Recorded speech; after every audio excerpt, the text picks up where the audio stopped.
Carmina sa espesyal na relasyon, nina Darren at Cassie, happy ako for them, may blessing yun.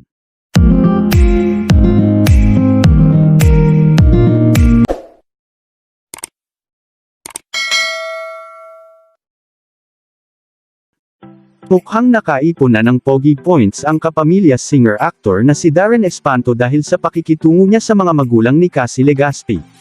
Matagal nang nababalita na magjowa na raw sina Cassie at Darren pero wala pa rin silang inaamin sa publiko kahit pakitang-kita na kung gaano sila ka-close at ka-sweet sa isa't isa.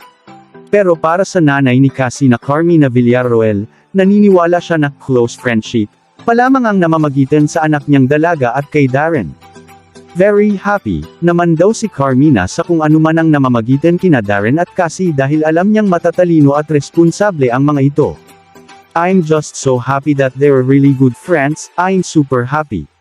Ako, I'm very comfortable na they're together. Hindi naman madalas na magkasama, ani Carmina sa isang panayam. Kami po ni Cassie we are very close, alam namin ang lahat ng tungkol sa isa't isa.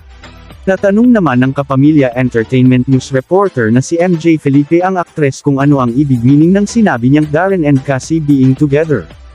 Together, physically together. Parang nakakampante ako na kapag magkasama sila sa event, parang hindi ako tense kasi basta kapag sinabi niya Cassie I'll be with Darren, okay. Natatawang tugon ni Carmina. Ayon pa sa wifey ni Zoren Legaspi, hanggat maaari ay ayaw na sana niyang mag-talk tungkol sa friendship ng kanyang anak at ni Darren dahil baka akalain ng iba ay pakialamera siyang ina. Basta sa ngayon, they are very good friends. Happy ako for them. May blessing yun, yung pagiging good friends nila sobrang may blessing sa akin. What you see is what you get, paglilinaw pa niya. Nagpasalamat naman si Darren sa mga magulang ni Cassie dahil sa tiwalang ibinibigay sa kanya ng mga ito. Sa katunayan, pinapayagan din siya ni Carmina at Zoren na mabisita at makabonding si Cassie sa bahay nila. I'm always very grateful whenever they let me into their home, it's something that means a lot for me and masaya lang ako kasi ako ay isa sa mga pinagkakatiwalaan ng mga parents ng Legaspi twins, say ni Darren. Matatanda ang tinukso-tukso pa ni Vice Ganda si Darren nang makita niyang ka-video call ng binata si Cassie.